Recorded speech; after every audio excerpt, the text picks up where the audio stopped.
한국 해군의 새로운 잠수함 획득을 위한 장보고2 사업. 1990년대 중반부터 신예 잠수함 전력 구축 계획을 세운 해군은 2000년 독일 하데베와의 계약을 통해 214급 잠수함 전력화를 확정한다. 장보고2 1차 사업을 통해 새롭게 잠수함 사업에 뛰어든 현대중공업. 국내 최초 호위함에서 구축함에 이르기까지 해군 수상함 건조를 주도해온 현대는 과연 함정 명가의 자존심을 이어 첫 잠수함 건조도 성공할 수 있을까? 무려 5천여 건의 국산화를 달성하며 야심차게 진행된 장보고2 1차 사업. 하지만 잠수할 수 없는 잠수함이라는 보도가 이어지며 성능 논란이 불거지는데, 과연 214급 잠수함 성능 논란의 배경과 진실은 무엇일까? 214급 잠수함 전력화에 얽힌 다양한 일화와 생생한 진실을 알아본다.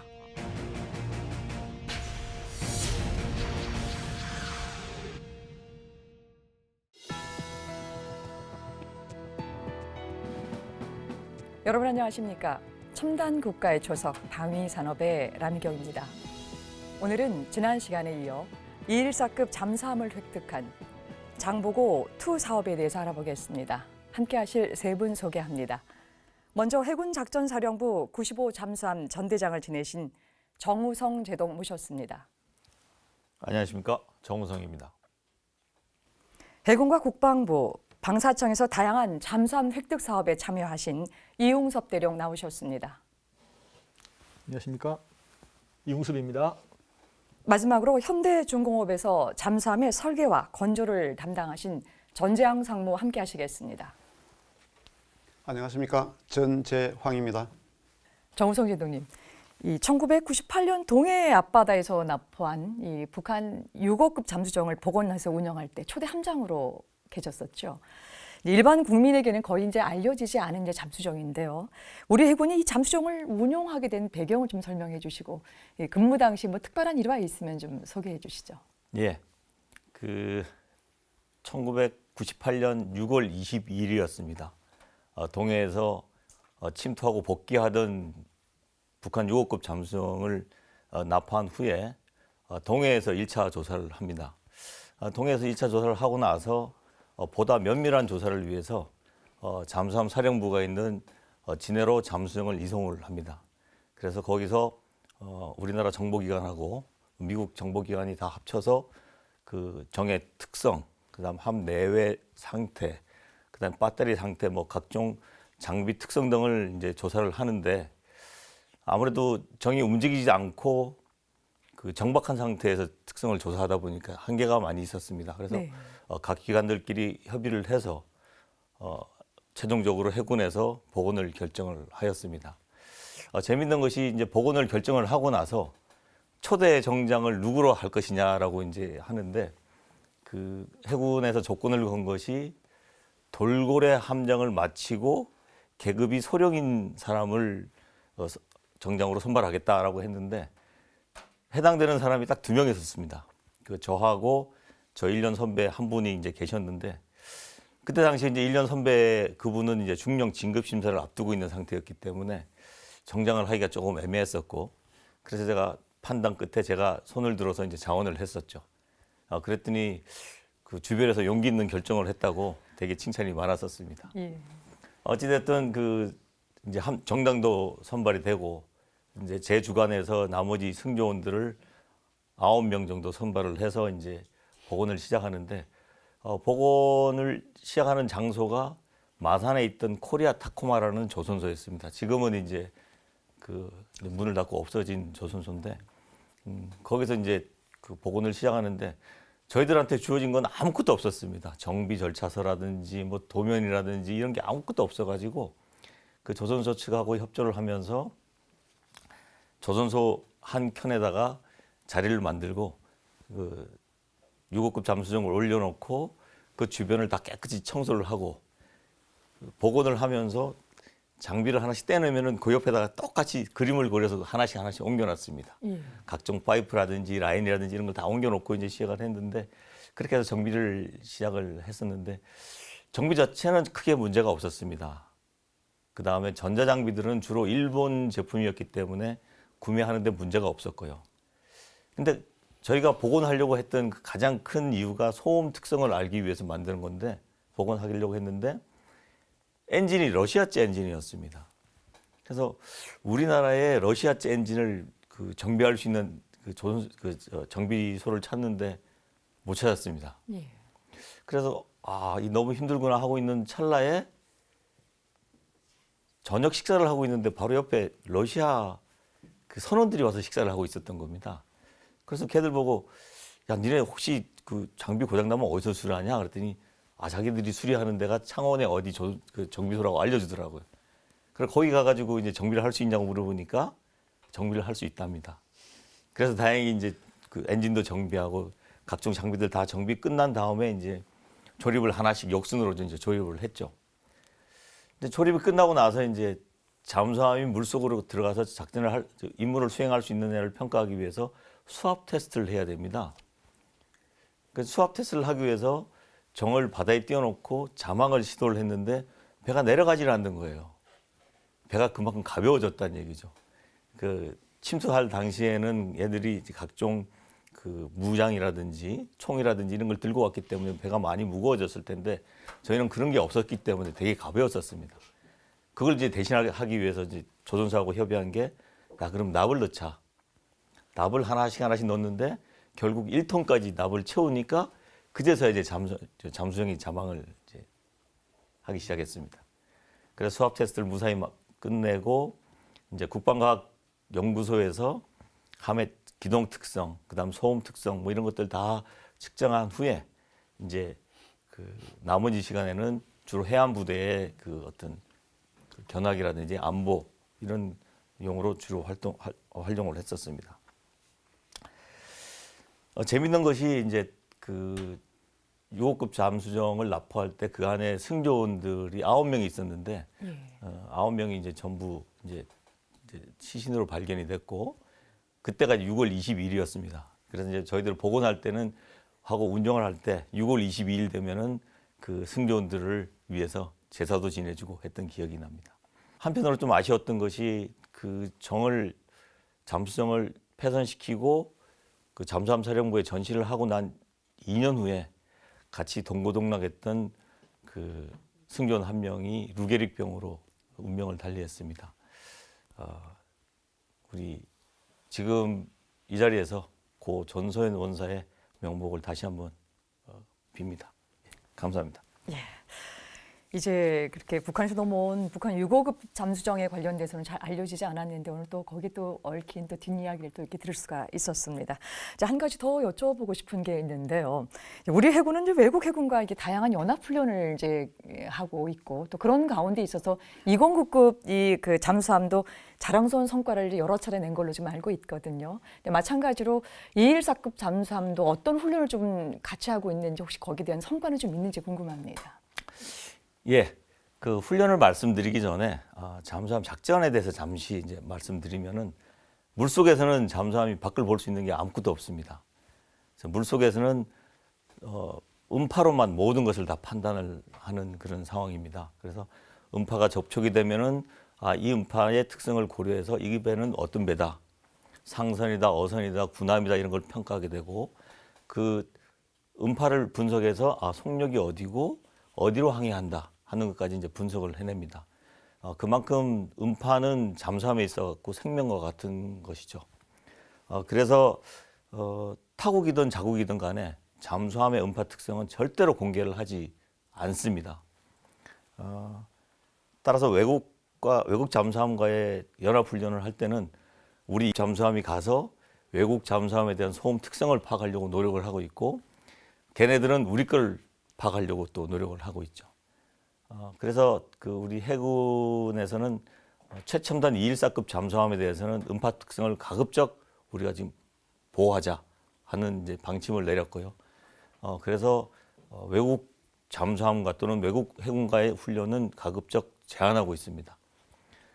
꼭 그 훈련에 참가를 해야 된다 그러면은 소음을 발생시키는 어떤 기계 장치를 별도로 설치를 해서 저희 214급 잠수함의 소음 특성을 가급적 노출 안 시키려고 지금 하고 있습니다. 그러나 이제 그런 외국과의 훈련에 참가하지 않지만은 214급 잠수함 승조원들의 어떤 운영 능력이라든지 전술 능력이라든지 이런 걸 극대화하기 위해서 우리 잠수함들 간에는 매우 강하게 훈련을 실시하고 있습니다. 예. 말씀 잘 들었습니다. 이제 지금부터는 이제 지난 시간에 이어서요, 그 장보고2 1차 사업에 대해서 계속해서 이야기 나누겠습니다. 전주영 상무님, 네. 장보고1 사업의 경우는 이제 일본함을 독일 현지에서 건조를 했고 이번 함부터는 이제 우리가 이제 건조를 했습니다. 그러나 장보고2 1차 사업은 이제 현대중공업이 이제 1차 이 건조를 먼저 시작을 계속하지 않았습니까? 당연히 이제 현대 측에 있어서의 준비도 철저하게 좀 진행이 됐겠지만, 이제 그 당시 이 독일의 하대배에 있어서도 많은 준비, 또 하대배 측에 있어서의 어떤 그런 도움이 좀 있지 않았나 싶은 생각이 드는데 어떻습니까? 예, 그 장보2 사업도 장보1 사업과 똑같이 국외 조선소하고 기술 협력 생산을 하도록 계약이 체결되어 있습니다. 그래서 기술 협력 생산을 할 때에 성공적으로 국내에서 일본함부터 짓기 위해서는 국내 조선소가 첫째는 준비가 잘 돼 있어야 되고요. 두 번째는 이제 국외 조선소의 기술 협력, 기술 지원을 이제 잘 받아야 됩니다. 그래서 현대에서는 배를 최대한 잘 짓기 위해서 사전에 준비를 많이 한 것은 첫째는 교육이었습니다. 그래서 경영청에서 최대한 설계 요원들을 교육을 시키는 데 집중을 두어서 그 당시 1996년도에 프랑스 디시엔에 12명의 교육을 받았고, 그 다음에 1999년도에 러시아에 또 15명을 교육을 받고, 그 다음에 이제 장보고2 사업을 하면서 한 30여 명이 하대배 기술 교육을 받아서 건조 기술을 이제 축적을 계속 했었습니다.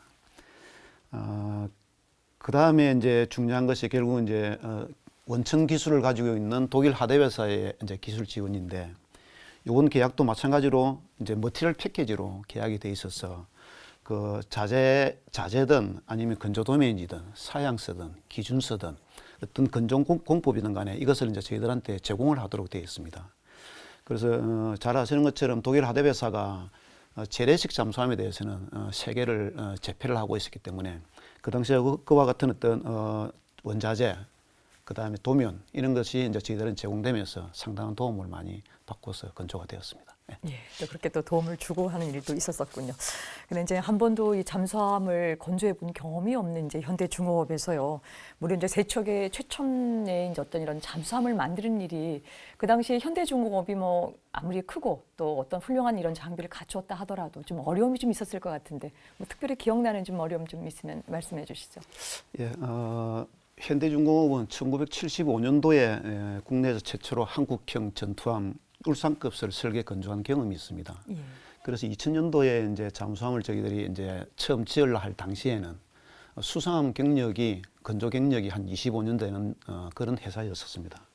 그러다 보니 이제 잠수함을 짓기 위해서는 수상함에 없는 기술이 이제 필요한 건데, 예를 들면은 고항복강 용접을 하는 기술이라든지, 그 다음에 공기 불요 추진 체계 ARP 체계를 탑재하는 기술이라든지 이런 것이 이제 필요하게 됩니다.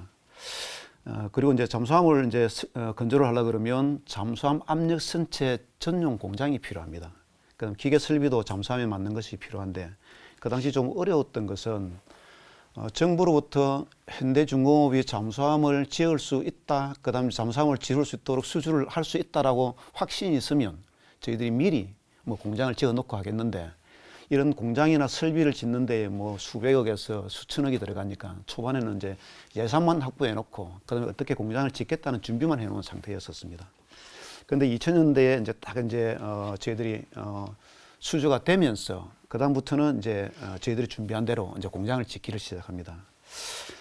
그래서 그 당시 공장을 지을 때 이제 언뜻 떠오른 것은 우리 정주영 창업자님께서 시련은 있어도 실패는 없다라는 큰 유명한 책이 있습니다. 거기에 보면은 조선소를 지어 놓지 않고 이제 조선 사업을 하겠다고 이제 발을 띄어드는 것이 나옵니다. 그래서 500원짜리 지폐를 이제 들고 가서 지폐 뒷면에 거북선이 있는 것을 보여주고, 영국의 바클레이저 은행에서 차관을 빌린다든지, 그 다음에 이제 그리스 선박왕 그 리바노스에게 26만 톤 유조선을 이제 2척을 수주를 합니다. 그 수주를 해놓은 상태에서 이제 울산 전함안의 백사장에다가 이제 조선소를 건립을 해서 이제 애틀란틱 베른이라는 이제 일본 선박을 이제 인도를 시킵니다. 그 당시 이제 저희들이 2000년도 잠수함을 하면서 그와 같은 유사한 환경에서 이제 잠수함을 짓는 그런 현상이 좀 있었고요. 지으면서 가장 좀 힘들었거나 아니면 어려웠던 것은 독일에서 도면과 자재는 현대에 공급을 하는데 도면 번호나 도면 체계가 독일 해군 수준으로 되어 있습니다. 기준으로 되어 있습니다. 그런데 저희들은 이제 한국 해군 이제 체계로 되어 있고 그러다 보니 그것이 안 맞아서 도면을 받아도 이제 관리가 안 되는 그런 어려움이 좀 있었고요. 자재도 보면은 이제 독일 하대배에서 자기들이 관리하는 자재 코드를 가지고 이제 저희한테 줍니다. 그러면 그것을 이제 현대 중공업에 맞는 자재 코드로 바꾸어서 관리해야 되는 이런 것이 좀 어려움이 좀 많았는데 또 이제 자재를 공급받을 때 제때 적기에 자재가 공급이 돼야 되는데 하대배에서 이제 자재를 제때 안 주는 겁니다. 그래서 이제 저희들이 이제 하대배 준 도면을 가지고서 자재 예량 프로그램을 자체적으로 개발을 했어요. 예량을 해서 미리 자재를 좀 땡겨 받았어요. 그런 어려움을 좀 극복한 경우가 있었습니다. 예. 네, 마찬가지로 이제 이용석 대령님도 잠수함 건조 과정에서 좀 이런 부분 정말 어려웠다라고 하는 부분이 있으면 말씀해 주시죠. 예. 지금 우리 전상무님께서는 이제 건조 측면에서 이런 어려움이 있었다는 말씀을 하셨는데 예. 저는 조금 관점을 이제 조직적인 측면에서 좀 말씀을 한번 드려볼까 합니다. 당시 계약이 체결되고 난 이후에 현대와 해군에서 각각 독일 하대배사로 감독관실을 만들어서 운영을 하게 됩니다. 감독관실을 만들었는데 실제 이 함정근조 계약을 독일 하대배사와 현대중공업 간의 계약으로 이렇게 체결이 되게 돼 있었고 그러다 보니까 현대중공업이 이제 주 계약자가 되는 겁니다. 그러니까 모든 문서 행위는 해군에서 독자적으로 나가는 게 아니고 현대중공업을 거쳐서 이렇게 하게 돼 있었는데 해군은 그 당시에 기본적인 생각은 이번에 기술 전수도 받는 부분이 있기 때문에 이번 독일 파견 기간 중에 독일로부터 많은 기술을 습득을 해서 향후 국내 잠수함 건조에 적극 활용을 해야 되겠다라는 생각을 가지고 저희들이 감독관실 운영을 한 반면에 당시 현대중공업에서는 함정 잠수함 건조에 대한 경험이 전무한 상태였기 때문에 저희들의 요구사항을 정확히 이해하고 그거를 이렇게 실행에 옮기는 게 굉장히 취약했었죠. 그러니까 현대중공업의 목표가 세척의 214 잠수함을 어떻게 성공적으로 건조해서 인도할 것이냐 하는 부분에 이렇게 초점이 맞춰져 있었기 때문에 저희하고는 계속 충돌이 좀 많이 일어나고 저희들이 문서 요구한 내용에 대해서도 이렇게 어떻게 보면 무시를 하고 자기네들 현대적 의견으로만 보낸다든지 하는 문제가 생기면서 초기에는 굉장히 서로 간에 불신이 많이 쌓이고 좀 힘들었던 게 제일 먼저 떠오르고요. 그런데 그 이후에는 이제 그런 부분들은 다 해소가 됐고 그 이후에 이제 건조 측면에서 보면 현대는 초기 사업을 추진할 때 이 사업은 우리가 손해를 보더라도 손해를 감수하고 이 잠수함을 건조하겠다, 잠수함 건조 능력을 갖겠다라고 이렇게 출발이 된 거죠. 사모님 그 맞는 거죠? 네, 맞습니다. 많이 손해봤습니다. 그런데 그 이후에 소위 말해서 책임자가 바뀌죠. 이게 함정 건조 기간이 10년씩 이렇게 가니까 책임자가 바뀌면서 이제 방침이 바뀌는 겁니다. 손해봐서는 안 되겠다. 그렇게 바뀌니까 우리 해군 쪽에서는 함정을 획득하려고 하면 최고 성능의 함정을 획득해야 되겠다는 생각을 가지고 있고 그러니까 조선소 측에서는 이제 더 이상의 적자는 안 되니까 가능한 돈이 적게 들어가는 쪽으로 추진하려고 하고 이러면서 서로 간에 이렇게 좋지 않은 일들도 생기고 해서 여러 가지 측면에서 좀 서로가 어렵게 되는 그런 경우가 있었습니다. 그게 우선 기억에 떠오릅니다. 나머지 건조 부분은 우리 사모님께서 말씀을 잘 하신 것 같아요. 네.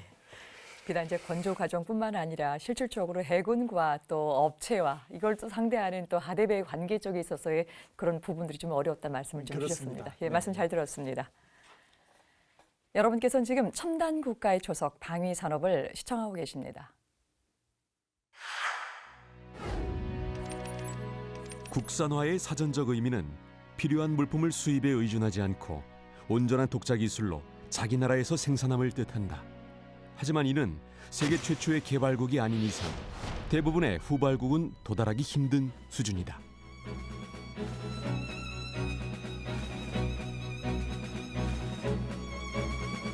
(1968년) 외국으로부터 자재와 부품을 모두 들여와 국내에서 조립하기 시작했던 최초의 현대자동차 모델인 코티나. 이를 시작으로 1960년대부터 자동차를 생산한 현대자동차의 국산화율은 현재 90%를 약간 웃도는 수준이다. 자동차에서 가장 중요한 핵심 장비인 엔진의 경우 1990년에 이르러서야 최초로 국산화시킬 수 있었다. 핵심 장비 국산화까지 20년 이상의 시간이 걸린 것이다. 이처럼 완벽한 국산화의 과정은 멀고도 험난하다. 일단 독자적 기술을 확보하면 엄청난 경쟁력을 얻게 되지만 그러기 위해서는 오랜 시간과 노력, 막대한 투자가 필요하며 100% 성공을 보장하기도 힘들다. 물론 결코 포기할 수 없는 국산화도 있다. 바로 무기체계의 국산화다. 유사시 원활한 후속 군수 지원은 물론 장비의 부품 가격 폭등이나 단종에 영향받지 않고 군의 전력화를 유지하려면 우리 무기체계는 우리가 만드는 것이 가장 확실하다. 하지만 처음부터 모든 부품을 100% 국산화하는 것이 능사는 아니다. 개발에 따른 리스크도 감안해야 하고 부품의 성능에 대한 신뢰성과 비용 대비 효과도 고려해야 한다.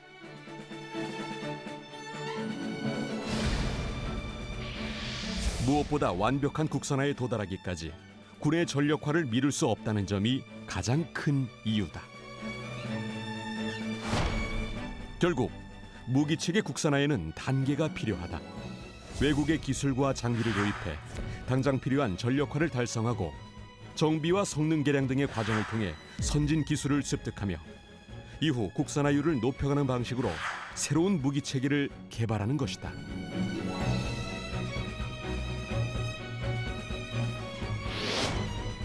독일의 설계도와 장비만으로 시작한 한국의 잠수함 건조 사업. 9척의 장보고급 건조 과정부터 시작된 장비와 기술의 국산화는 장보고2 사업에 이르러 부품 1만여 종 가운데 무려 5천여 종을 국산화하는 단계로 성장한다.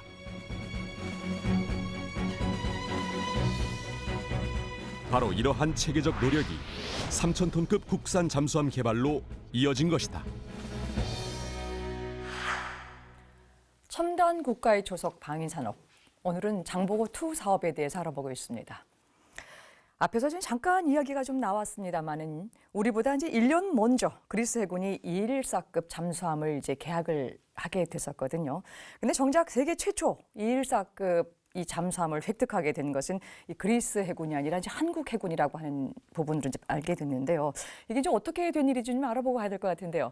장모님, 지금 어떤 일입니까?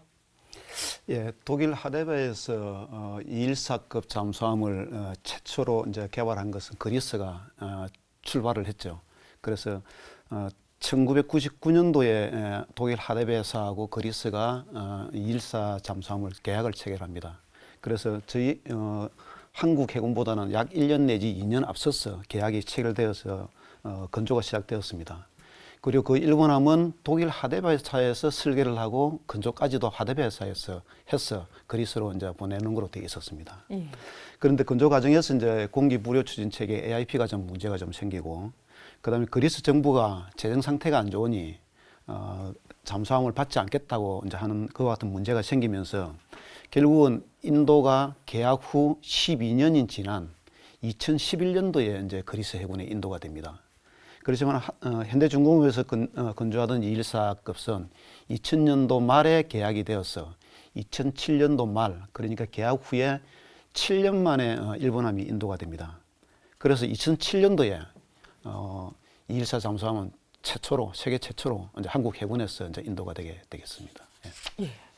근데 이제 기술 전수만 놓고 본다면요. 우리가 이른바 이제 갑을 관계의 전형이라고도 볼 수가 있을 텐데요. 그런데 이 갑을 관계가 또 역전되었다는 얘기가 있는데요. 실제 그 당시에 이 기술을 전수받았던 현대중공업이 오히려 이 하대배 측에 기술을 이전해주고 로열티를 또 받기도 했다는데 이건 또 어떤 얘기죠? 예, 앞에서 말씀드린 것처럼 214 잠수함은 기술 협력 생산에 의해서 하고 있습니다. 그러다 보니 모든 도면과 자재가 독일 하대배로부터 현대중공업에 이제 납품이 되어서 건조가 됩니다. 그러다 보니 가장 간단한 용접심이라도 이제 하나를 변경을 하거나 건조공법을 새롭게 현대가 바꾸려 그러면 하대배의 승인이나 허락이 없이는 바꿀 수가 없습니다. 모든 것이 함에 대한 성능 보정을 일단 하대배사에서 하도록 되어 있기 때문에 그래서 저희들이 건조를 하면서 수상한 경험도 있고 여러 가지 해서 새로운 공법을 하대배에 제시를 하면 독일 하대배사에서는 그것을 인정을 안 해줬습니다.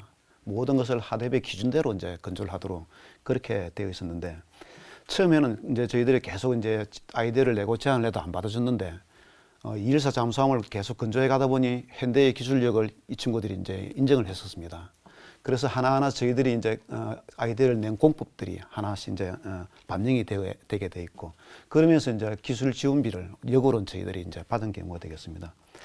예를 들어서 공기 불효 추진 체계 AIP 쪽에 이제 연료 전지 체계 안에 보면은 산소와 수소가 혼합이 되어서 화학적인 반응을 일으켜서 전기가 생성되는데 그때의 산소 탱크가 이제 함내에 이제 설치가 됩니다. 그 산소 탱크에 함내에 설치된 산소 탱크에 액화산소를 이제 충전을 시킬 때 레벨 게이지가 중간에 있습니다. 그래서 그 레벨 게이지가 배관끼리 이제 아래로 연결이 되어서 있는데 이게 액화산소를 계속 충전을 시키니까 레벨 게이지가 계속 안정화가 안 되고 이상 현상이 나타나게 됩니다. 그래서 처음엔 저희들이 이것이 문제가 있다고 제시를 하니 하대배에서는 아니다. 처음에는 그렇게 불안하다. 시간이 지르면 안정화된다. 이렇게 말씀을 했는데 그래도 안 돼서 저희들이 4개월 동안 꾸준히 레벨 게이지 상태를 점검을 했었습니다. 그 추이를 보고 그다음에 이제 데이터를 이제 게더링을 하고 이렇게 모아서 하대배에다 보고서를 쓰고 이렇게 했었습니다. 그러면서 이제 저희들이 또 하대배에서 들고 있는 도면을 이제 AIP 체계 도면을 저희들이 받았습니다.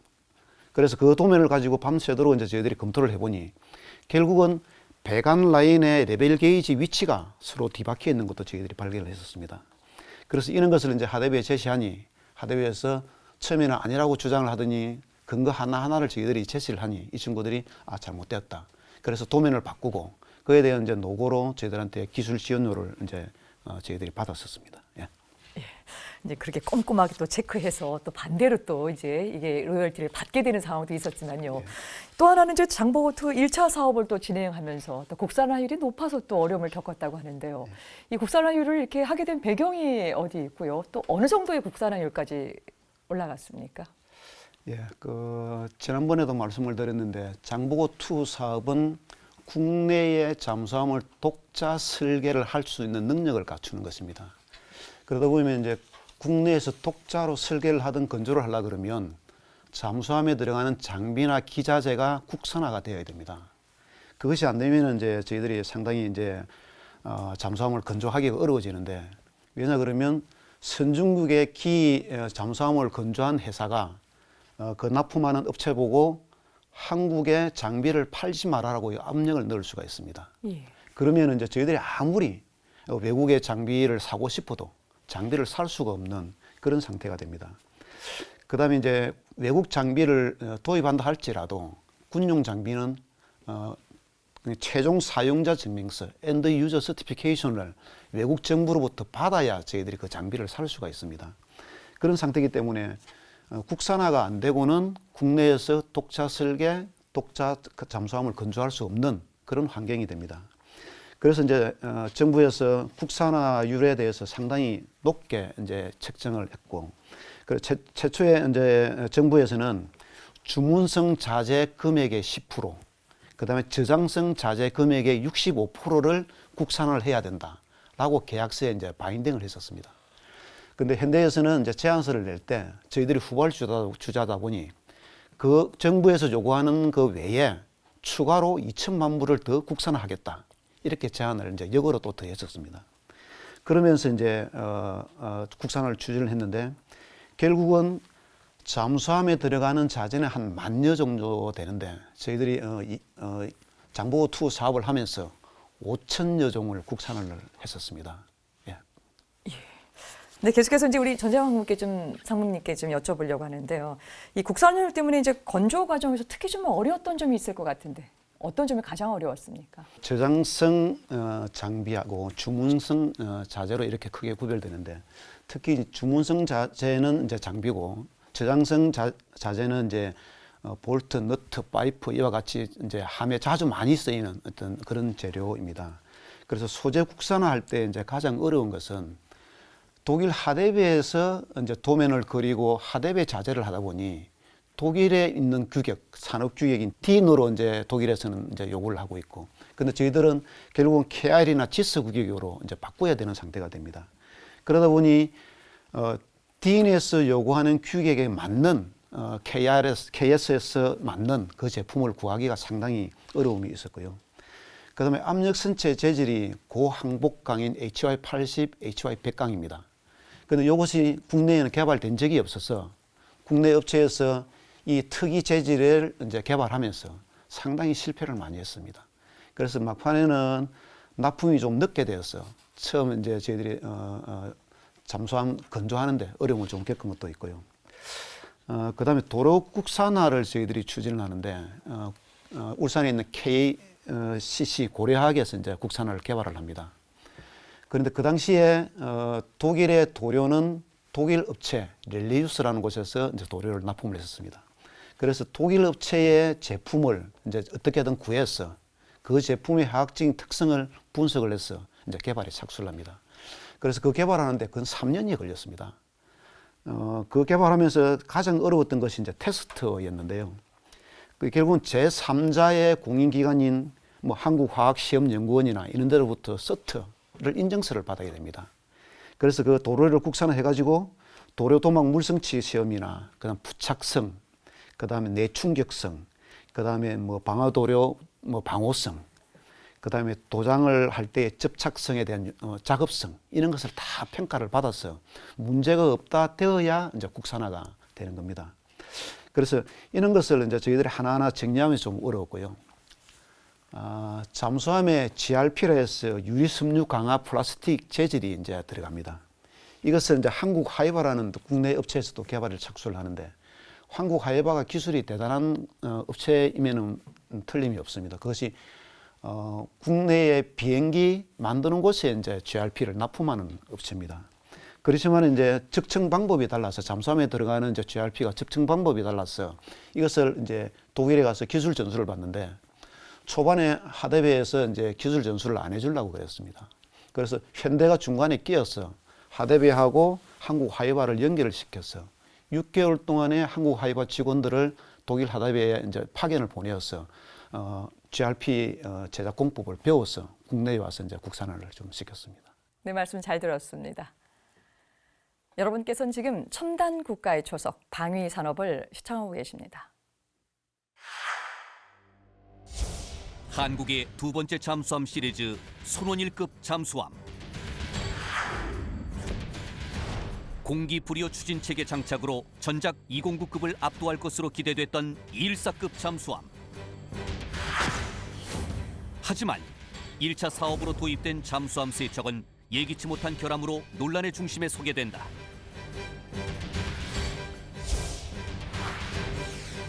잠수함의 가장 큰 특징은 은밀성. 하지만 손원일함은 엄청난 소음으로 자망이 불가능하다는 주장이 제기되고 최강의 전력으로 기대했던 AIP 공기 불이호 추진 체계마저 문제를 일으켜 급기야 잠수가 불가능한 잠수함이라는 불명예에 시달리게 된다. 과연 이 모든 논란의 진실은 무엇인지 장보고2 사업의 주역들로부터 직접 들어본다. 네, VCR 영상 잘 봤습니다. 네, 이렇게 많은 이 노력 끝에 이 선원 1급 잠수함이 도입이 됐습니다. 근데 이제 1차 사업을 통해서 이제 3척의 잠수함 이제 그야말로 이제 언론의 이제 집중 포화를 맞게 되는데요. 지금 이제 포털 사이트에 선원 1급 잠수함을 이제 검색하게 되면요.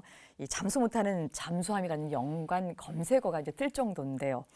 정말 이제 심각한 결함이 있었던 것인지 아니면 언론의 지적이 정말 맞았던 것인지 이제 오늘 마침 이제 그 주역들이 나오셨으니까 이 시간을 빌어서 좀 진실 여부를 조금 여쭤봤으면 하는데요. 먼저 전주환 상무께서 조금 말씀을 좀 주시죠.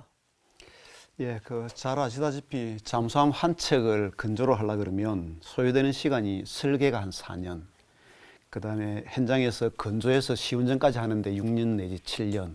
그래서 총 한 척을 이제 인도를 하려 그러면 10년 정도 걸립니다. 그래서 함에 설치된 모든 계통들은 건조 단계별로 평가를 하고 검사를 해서 성능을 보정을 시키고 있습니다. 예를 들어서 배관 계통을 좀 설명을 드리면 배관 파이프를 만드는 업체에서 먼저 공장 수락 검사 FAT를 해서 성적서를 첨부를 해서 조선소에 파이프를 납품을 합니다. 예. 그러면 조선소에서는 그 파이프를 가지고 배관 개통도를 보면서 파이프 행상을 만듭니다. 그리고 만들 때 이제 단관을 만들고 다음에 또 파이프끼리 연결하는 또 이제 복관을 또 만들어서 이렇게 하는데 그때 각종 용접을 하고 나면 용접 테스트를 또 다 합니다. 그래서 거기에 엑스레이 검사를 해서 문제 없도록 하고 그 다음에 파이프가 만들어지고 나면 실제 함에 설치되는 파이프 형상처럼 육상에서 파이프를 이제 다시 설치를 합니다. 그래서 그걸 가지고 수압 검사를 또 다 해서 물이 새나 안 새나 유압이 새나 안 새나를 검사를 또 사전에 수압 검사를 또 합니다. 그리고 함에 딱 설치되면은 함에 설치 검사를 또 하고요. 그다음 그 끝나고 나면은 배를 이제 정박을 시켜서 부두에 정박을 시켜서 정박 시험을 또 합니다. 그게 끝나고 나면 마지막으로 이제 항해 시운전을 해서 바다에서 이제 테스트를 해서 성능을 보정을 합니다. 이런 것이 이제 배 건조 과정에서 단계별로 검사를 거쳐서 정말로 성능을 보정하는 것이 되는데 1번함을 건조하면서 213에 탑재된 공기 불요 추진 체계인 AIP 같은 경우는 독일 해군에서 2112급에 이제 개발된 것이 그것을 조금 더 업그레이드 시키는데 출력을 한 3.5배 정도 올리고 그다음에 전류 밀도를 한 1.7배 정도 올려서 새로운 제품을 만듭니다. 그래서 그것을 그리스 해군에 넣어서 일단은 성능을 검증을 했으면 되는데 앞에서 말씀드린 것처럼 한국 해군이 1번함이 되다 보니 거기에서 이제 여러 가지 조금 문제가 좀 생기기도 했었습니다. 그러면서 이제 독일 해군에서는 독일 하대부에서는 잠수함에 들어가는 AIP가 문제가 있는 것을 하나하나 이제 해결을 해 가기는 가는데 특히 연료전진 내부의 접지 설계가 문제가 되는 것을 이 친구들이 건조 과정에서 하나하나 이제 문제를 또 해결을 합니다. 그다음 그리스 해군에 탑재된 상태에서도 시운전 기간 동안에 연료전지가 갑자기 또 정지가 되는 현상이 또 생깁니다. 이와 같이 이제 연료전지 계통 분야에서는 처음으로 신제품을 잠수함에 적용하다 보니 한두 가지 문제 이런 것이 좀 생겨서 좀 고역을 좀 겪은 적이 있습니다. 예, 알겠습니다. 이번엔 이용섭 대령께서. 네. 실제 214 잠수함의 시운전 과정에서 실은 함정의 횡경사가 이렇게 심하게 발생한다든지 AIP가 일시적으로 정지가 된다든지 또 선체 구조물에 의해서 그 소위 말하는 싱잉 현상, 명암 현상이 이렇게 발생하는 등의 문제가 있었던 건 사실입니다. 예. 사실이고 여러분이 이제 함정을 먼저 조금 이해를 하셔야 되는데 그 함정은 보통 탱크나 항공기와는 달리 그 시제품이 만들어지게 되면 그 시제품 자체가 바로 전력화돼서 투입이 되는 어떤 그런 특징을 가지고 있는 무기 체계입니다. 그러다 보니까 선진국에서는 시제품이 없이 만들어지는 함정의 특징이 있으니 제일 먼저 만들어지는 1번함에 대해서는 장비에 조금의 어떤 결함사항이 있을 경우에는 그런 것을 인정을 해주고 그리고 나서 함을 계속 운용하면서 개선해 나가게 되는 거죠. 그렇게 되면 이제 후속함을 건조하게 되면 차츰차츰 그런 문제는 다 없어지고 이제 완벽한 배가 나오게 되는 과정입니다. 근데 잠수함의 경우 특징을 보게 되면 이 잠수함은 수상함과 달리 함 안전이 담보되지 않으면 이 잠수함은 무용지물입니다. 예. 다이빙을 한다, 소위 말하는 자망을 할 수가 없다는 거죠. 승조원의 그 안전을 담보할 수 없기 때문에. 그렇기 때문에 엄격한 시운전 평가를 통해서 그런 부분에 대해서는 이상 유무를 반드시 체크하도록 되어 있습니다. 그런데 방금 우리 전 상무님이 말씀하신 대로 이 AIP라고 하는 것은 실은 그 물 속에서 좀 이렇게 체류하는 시간을 길게 이렇게 늘려주는 그런 어떤 보조 체계라고 할 수가 있습니다. 그러니까 다른 말로 하면 이게 고장이 났다고 해서 잠수함이 잠항을 못하고 하는 것은 아니라는 거죠. 그런데 알려지기는 뭐 그런 것들이 잠수 못하는 잠수함이다라고 하고 있는데 그건 아니라는 겁니다. 잠항은 그렇게 잠항은 해서 단지 체류 시간을 길게 가져가지 못하고 209 잠수함급 정도의 그런 작전은 충분히 수행할 수 있게 되는 거죠. 그런데 이 AIP가 전 상무님 설명한 대로 이게 실제 개발되고 난 다음에 우리 214 잠수함용의 AIP가 실제 장기간 잠수함에 탑재해서 이렇게 시험을 하지 않고 육상에서 시험했던 결과를 믿고 조금 어떻게 보면 짧은 시간의 시운전을 통해서 이제 성능을 입증하는 그런 저희들이 조금 어떻게 보면 지금 굉장히 아쉬워하는 부분인데 그 사업을 추진하는 과정에서 약간 그러한 시험 항목을 집어넣는 데 있어서 약간의 어떤 실수가 있었던 것으로 저희들이 생각을 하고 있고요. 그래서 현재는 AIP는 우리 정우성 제독이 실제 함 운용을 많이 하면서 굉장히 많이 사용을 하고 문제점을 찾아냈기 때문에 지금은 거의 완벽한 상태로서 운영이 되고 있고 여기서 완벽하게 저희들 그 운용을 한 경험을 토대로 해서 저희 장보고 3에는 국내 독자 개발한 이 AIP가 탑재가 되고 있는데요. 거기서는 성능이 현재 214급보다 훨씬 좋은 성능이 나리라 저희들이 기대를 하고 있습니다. 그 외에 이러한 문제들은 실은 일본함 건조 과정에서 다들 발생했던 문제들인데 그런 것들은 후속함으로 가면서 전부 다 개선이 돼서 지금은 전혀 문제없이 함을 운용하고 있는 상태고요. 저희들이 판단할 때는 이런 문제 사항들이 이제 기술적으로 충분히 해결할 수 있는 사안들이고 최선의 방안을 찾아서 이렇게 쭉 진행되고 있는 과정에서 너무 이런 사실들이 침소봉대되지 않았나 그렇게 생각이 됩니다. 또 하나 이번에는 그래도 이 잠수함의 볼트 문제는 또 문제가 됐었었는데 이 문제는 이 대령님은 어떻게 해결이 좀 됐나요? 예, 설명을 드리겠습니다. 먼저 그 잠수함은 이게 아시다시피 칠판을 이렇게 둥글게 말다 보니까 동그란 형태로 이렇게 구성이 되죠. 이렇게 구성이 되는데 사람이 지나다니고 움직이고 그리고 잠수함이 이렇게 항해를 하려 그러면 이거를 좀 이렇게 위에 덮개를 이렇게 씌워야 됩니다. 그래서 저희들이 사람이 이렇게 성조원들이 지나다닐 수 있도록 덮개를 이 암적선체 위에 이렇게 씌우는 요걸 이제 상부 덮개라 그러고요.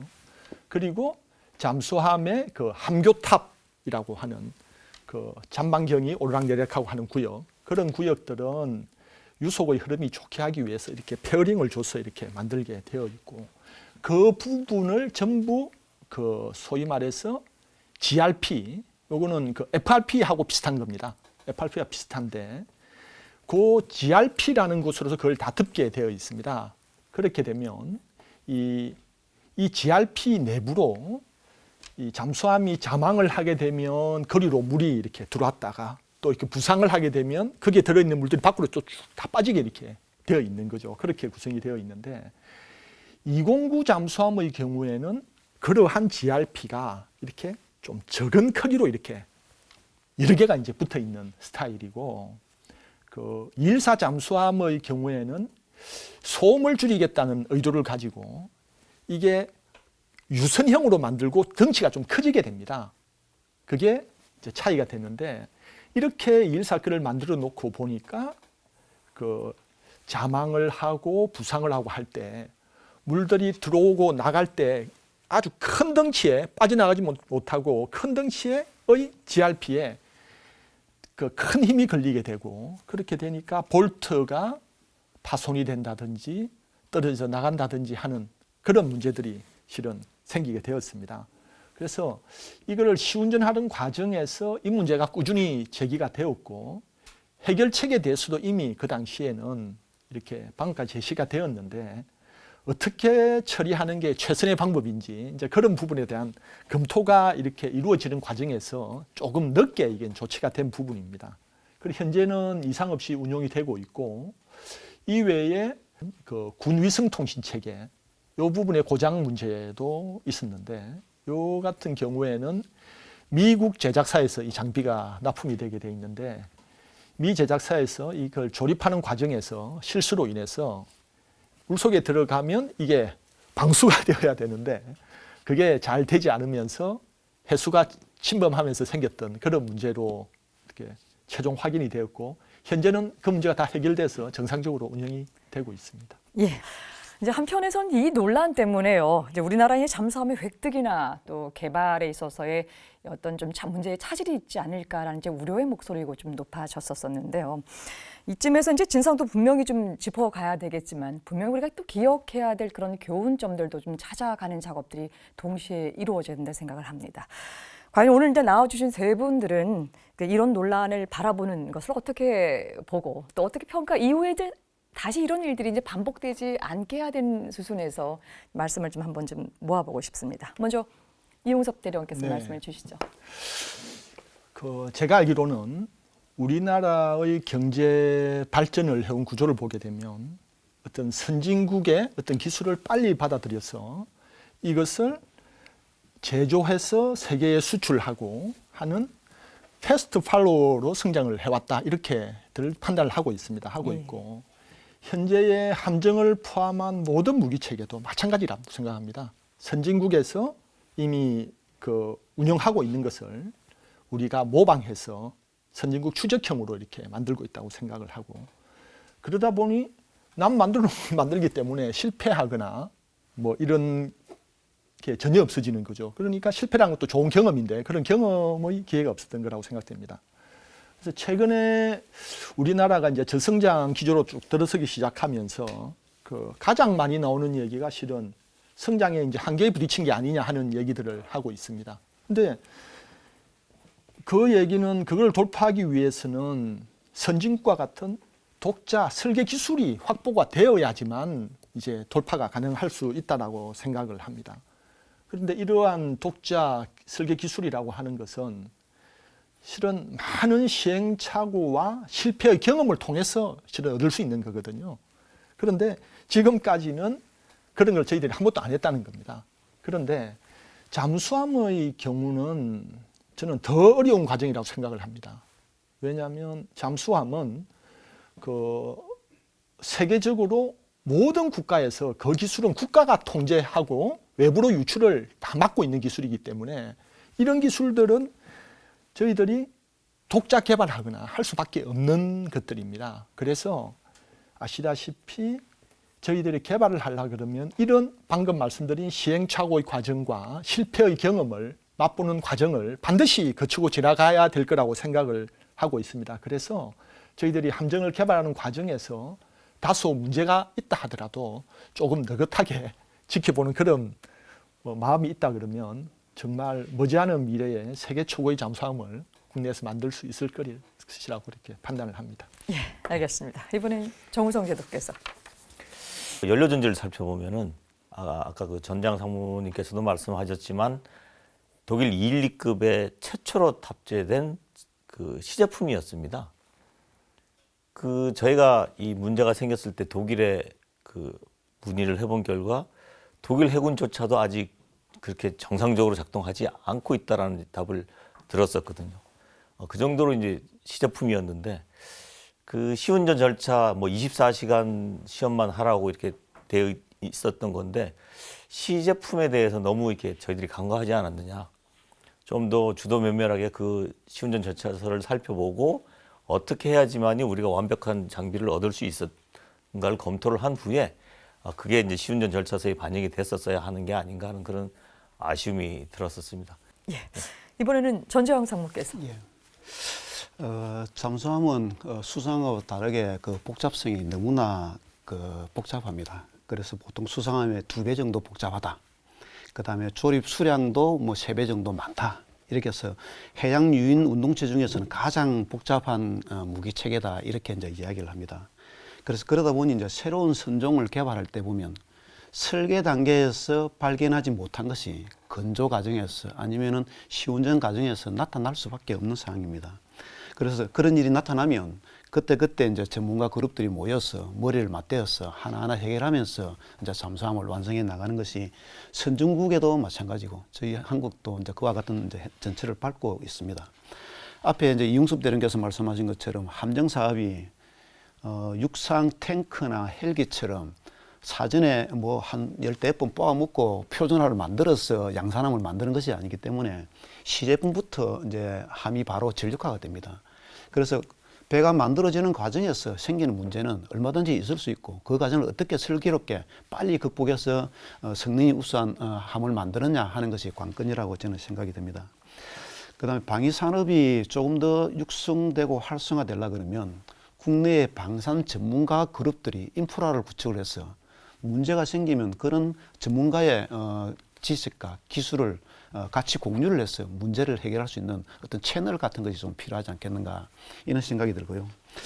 마지막으로 방위 산업에 종사하는 사람들은 정말로 우수한 뭐 함정 아니면 무기를 개발하기 위해서 진짜 순수한 마음으로 저희들이 방위 사업을 하고 있고 이제 남들보다는 좀 다르게 국가관이나 안보관이 뛰어나다고 봅니다. 그래서 다른 시각으로 그런 것을 볼 것이 아니라 정말로 순수한 마음으로 이 방산을 육성하기 위해서 열심히 하는구나 하는 관점에서 좀 바라봐 주시면 고맙겠다는 말씀을 좀 드리고 싶습니다. 예, 이제 214 잠수함은 이제 현존하는 재래식 잠수함 중에서 세계 최고로 좀 알려져 있는데요. 우리 해군에서는 이 잠수함을 어떻게 평가하는지 궁금합니다. 정재동님 어떻게 평가합니까? 예, 10년간 그 214급 잠수함을 운용해 본 결과 정말 세계 최고의 아주 성능이 뛰어난 잠수함이라고 평가를 하고 있습니다. 성능이 향상된 전투 체계하고 탐지 체계, 그 다음에 공기 부려 추진 체계가 결합돼서 장기간 수중에 머물면서 잠수함이 수행할 수 있는 모든 작전, 대함, 대잠, 감시, 정찰 등 거의 모든 작전을 완벽하게 수행을 하고 있습니다. 적진 깊숙이 조용히 침투해서 대응할 시간을 주지 않고 적 주요 기지를 타격할 수 있는 능력, 그 비수로서의 역할, 그 이 잠수함이 유사시에 언제 어디서든지 간에 그 임무를 달성할 수 있는 유일한 전략 무기라고 평가를 할 수 있습니다. 예. 약속된 시간이 다 돼서 이제 마무리 말씀 이제 듣겠습니다. 오늘 나와주신 세 분께 이 장보고2 1차 사업을 통해서 얻은 성과가 무엇인지 정리해서 듣겠습니다. 먼저 전재왕 상무께서 시작을 해주시죠. 예. 장보고2 1차 사업을 통해서 이제 얻은 가장 큰 성과는 국내에서 독자적으로 설계, 건조를 할 수 있다는 자신감이라고 저는 생각이 됩니다. 214 절충교육을 통해서 독일 하데베에서 잠수함 설계 기술을 251종을 정말로 잘 받아왔고 그것이 뒷받침이 되어서 지금 국내에서 건조하고 있는 3,000톤 잠수함 기본 설계를 이제 하고 건조를 하고 있는 단계라고 볼 수 있겠습니다. 또 이제 앞에서 제가 좀 말씀을 드렸는데 국내에서 잠수함을 건조하면서 산악령 전문가의 이제 그룹핑에 의한 인프라 이게 이제는 구축이 좀 되었다고 생각이 듭니다. 그래서 이런 것이 저희 두 가지가 가장 크다고 생각이 들고 한 가지만 덧붙인다 그러면 잠수함을 국내에서 설계 건조하려고 그러면 어쨌든 국산화가 돼야 됩니다. 그래서 국내에 있는 잠수함 건조하는 조종소만 이것을 국산화하겠다고 하는 것이 아니라 장비를 개발하고 기자재를 개발하는 업체도 같이 국산화에 동참을 해서 같이 이제 한국의 잠수함 사업이 돼야 된다 이렇게 생각이 듭니다. 예. 이번에는 이용섭 대령께서. 네. 저희 1차 사업을 통해서는 대우조선만 가지고 있던 잠수함 건조 능력을 대우조선 및 현대중공업까지 해서 저희 양기업체가 공히 잠수함 건조 능력을 확보했다라고 저희 판단을 하고 있고 그 외에 그 잠수함에 탑재되는 장비 그 장비도 이제 국내에서 독자적으로 개발할 수 있는 어느 정도의 기틀은 마련을 했다라고 판단을 합니다. 국내 독자적인 잠수함을 개발할 수 있는 기술 축적도가 굉장히 많이 높아졌고 이거를 토대로 해서 장보고설이 국내 독자 개발을 할 수 있는 추진 동력을 확보했다. 그렇게 평가할 수 있겠습니다. 마지막으로 정우성 제독께서 작전 반경이 확대되고 공격적이고 전략적인 무기 체계를 확보함으로써 우리 잠수함 부대가 소리 없이 국가 주권을 지키는 부대고 해양 권익을 철통같이 수행하는 국가 전략 부대로 전환되었다고 볼 수가 있고요. 잠수함의 가장 큰 장점인 은밀성을 극대화함으로써 전천후 무기체계로서의 그 역할을 다할 수 있게 되지 않았나 싶은 생각이 듭니다. 오늘 세 분 말씀 잘 들었습니다. 더 깊고 더 멀리까지 우리의 수중 세력을 확보하기 위해서 장보고2 잠수함 건조 사업에 대해서 다음 이 시간에 이어가겠습니다. 끝까지 함께해 주셔서 고맙습니다. 안녕히 계십시오.